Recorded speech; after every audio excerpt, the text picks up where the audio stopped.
It was an October night in 1994 at the Holiday Inn in Somerville at a bar called Night Games.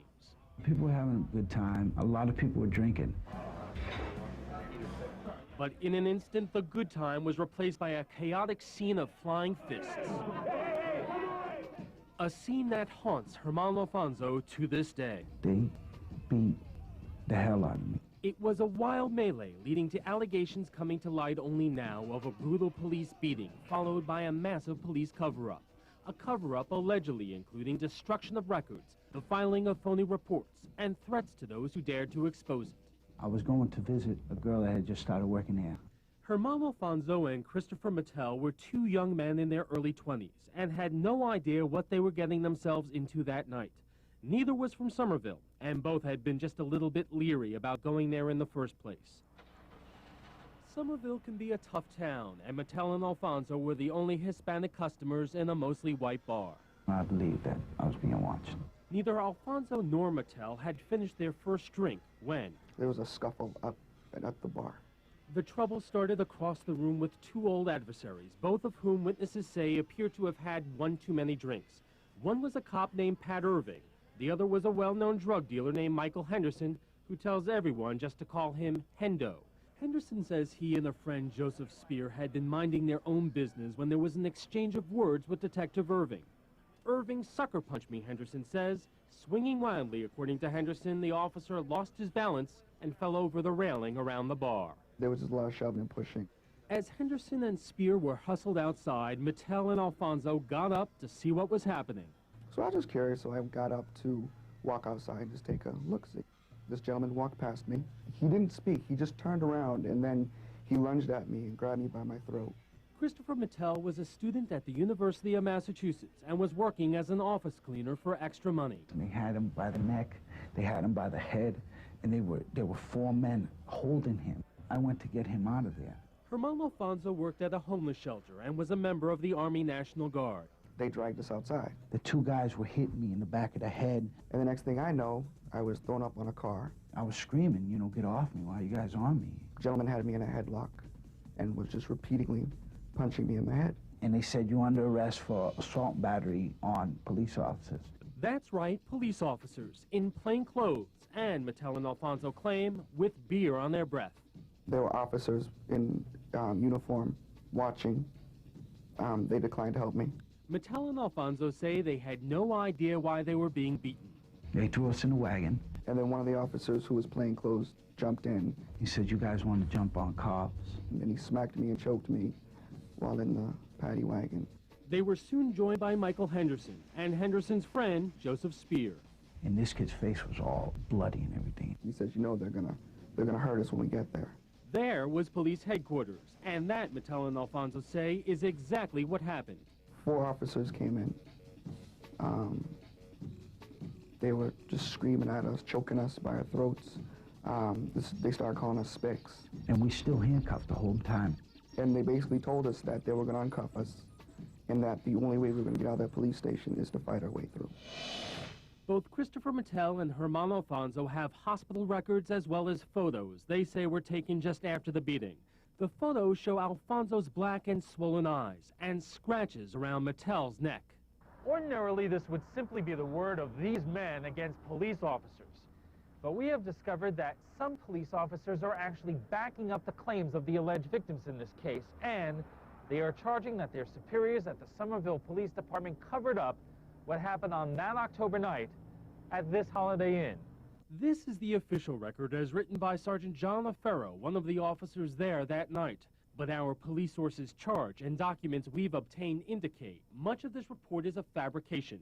For instance, O'Farrow claims he and detectives Christopher Ward and James Hyde, seen here restraining picketers during last summer's UPS strike, were conducting an undercover narcotics investigation at the Holiday Inn. But the department's own duty roster shows Detective Hyde was on vacation the entire week. The fact is, our sources say, there was no narcotics investigation, rather that Detectives Ward, Hyde, Irving, and Lieutenant John Bossy were out drinking, despite the fact that, according to the department's own duty roster, all of them, except the vacationing Hyde, were on duty. Our sources who witnessed the beatings are afraid to go on camera in fear of retaliation by their department. but they claim to have seen much of what happened that night, including the vicious pounding allegedly endured by Michael Henderson. After being booked, Henderson was brought into a room like this one, a room with a one-way mirror normally used to observe interrogations next door. It was in here that the most severe beating allegedly took place, officers believing that no one could see in. But what they did not know, or did not stop to consider, is that a one-way mirror is not one way when the lights are on. Anyone passing by could, and many did see what was happening, including Michael Henderson's allegation that a drunken Detective James Hyde, a former Somerville Policeman of the Year, bit him on the chest. Some patrolmen complained about the beatings to these two men, the uniform officers in charge that night, but nothing was done. What do the officers who were there say? This is Patrolman Timothy Doherty. I'm declining comment. Michael Henderson has a long history of trouble with drugs and the law. He tells us when he left the station that night, he was warned by the officers to, quote, drop this or you're going away for life. He didn't, at least not then. The next day, Henderson took out a complaint against several of the officers involved, charging them with excessive force, brutality, wrongful arrest, harassment, and assault and battery. Meanwhile, when former Somerville police officer Dan McCarthy reported for work that day, headquarters was abuzz. Everybody was talking about it. Everybody expected a big investigation to come out of it. But instead of launching a big investigation, police sources say top police officials set out to cover up what happened. We've traced a paper trail that begins here with this computer log of all incidents from the night of October 8th. Every time police respond to a scene or receive a call for backup, an incident number is assigned. But the log shows no incident taking place at the Holiday Inn or a call for backup. There is, however, a curious gap in the numerical sequence of incidents around the time the fight is said to have taken place. Robert Carroll, who was the Somerville police chief at the time, says it's impossible for there to be a gap. The officers respond and disperse or whatever. There should be an item there. Should be an item. If it's not there, I don't know why it's not there, but there should be. The fact is, our sources say, Sergeant O'Farrell's call for backup at the Holiday Inn had to have been deleted from the computer, and a phony entry created later to replace it. But it would have been long after the incident is said to have taken place, and there is no mention of the fight taking place at the Holiday Inn. Former Chief Carroll says only a handful of senior officers have access and the ability to delete incident records. We asked one of those men about it. Captain Robert Bradley is Chief of Detectives and supervisor of the detectives involved with the alleged beatings. He denies deleting it or ordering the computer entry to be deleted. And then there's the issue of Sergeant O'Farrell's report. After vividly describing how Michael Henderson, quote, struck out with a closed fist, striking Detective Ward, O'Farrell, within a month, changed the story altogether, saying nothing happened and dropped all the charges against Henderson. He brought information to our office that the observations of Mr. Henderson in striking the officer was based on patrons in some Holiday Inn who had identified this person as the one who had hit the officer. Re-interviewing the witnesses, they found that not to be true. First Assistant District Attorney John McAvoy has reviewed the case file for this story. But what McAvoy didn't know until we told him was that at the same time police were dropping charges against Henderson, Henderson was dropping his assault charges against the police. Henderson tells us he was told by a police intermediary, quote, you drop yours, we'll drop ours. We were never informed of any complaints of police brutality in this case, so we had no investigation. It would almost seem like a quid pro quo. Well, again, you're showing me something that I haven't seen and we weren't aware of. We asked McAvoy if this was the case, would he be concerned? If we knew something was going on behind the scenes of a case, we'd certainly want to know about it. What does the man who made this abrupt turnaround have to say? We asked John O'Farrell as he was leaving work one day. Were you ordered to drop charges against Michael Henderson? Alan, like I said, we have a court system. That's what I'm going to use. Current Somerville Police Chief Donald Caligari is refusing comment, but it was Robert Carroll who was police chief at the time of the alleged beatings. I don't remember any complaints being filed against them. I remember they made an arrest on the Holiday Inn. But at least two people claim they talked to Carroll about the alleged beatings. One was Dan McCarthy, who was vice president of the Patrolmen's Union. I spoke to him in his office. You know, he was aware of it. That way, I could tell you he had full knowledge that there were allegations made. And the other was Captain James Tatosky, the head of Internal Affairs, who tells us, quote, Chief Carroll knew about it, sure.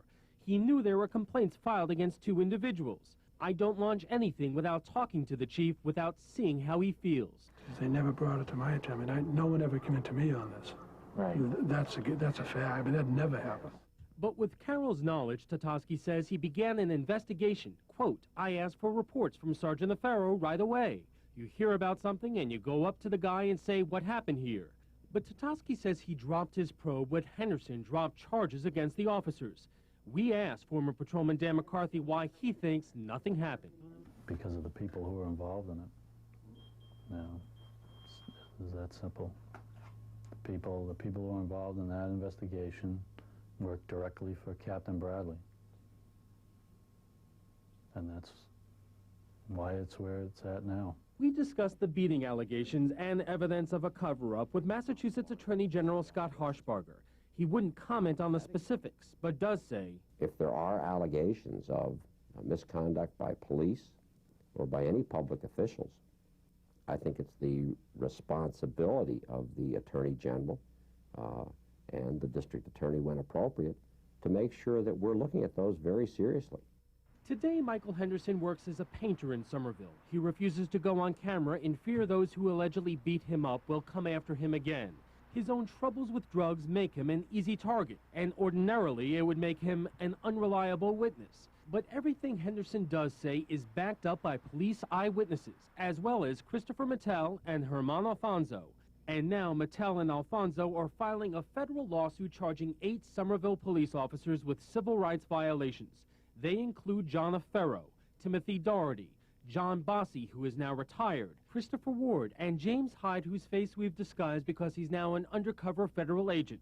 Michael Cabral, Joseph Blair, and Pat Irving, the officer who allegedly started the fight. Henderson, the man who is said to have received the worst beating, isn't party to this suit. In the city's response to the civil suit, the police officers deny any beatings took place that night. It's basically see no evil, hear no evil, know no evil. As their lawsuit slowly heads towards trial, Mattel and Alfonso have gone on with their lives. Mattel works in social services. Alfonso is an actor in L.A., although he can still point to the areas where he was allegedly beaten nearly 4 years ago. It's terrifying. It's an experience that I don't wish to go through again. What happened to Alfonso and the others has split the Somerville Police Department. It's a force divided, says Dan McCarthy.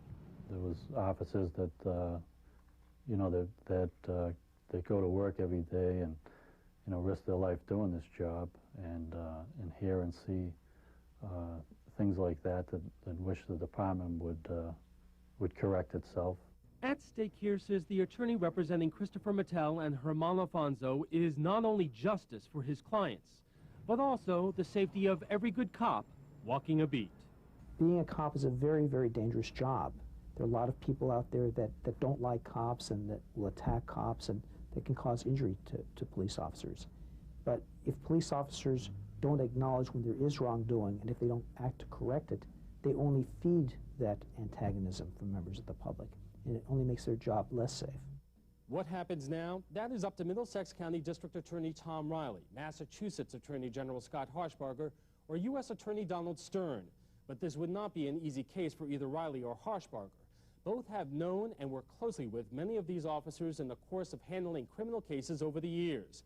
And as for U.S. Attorney Don Stern, he knows one of the officers involved. Stern asked us not to show the face of Jimmy Hyde because Hyde is now working on an undercover federal investigation. We agreed to Stern's request because we didn't want to endanger Hyde's safety. But clearly, someone has to step up and investigate the allegations that may now go beyond a civil lawsuit.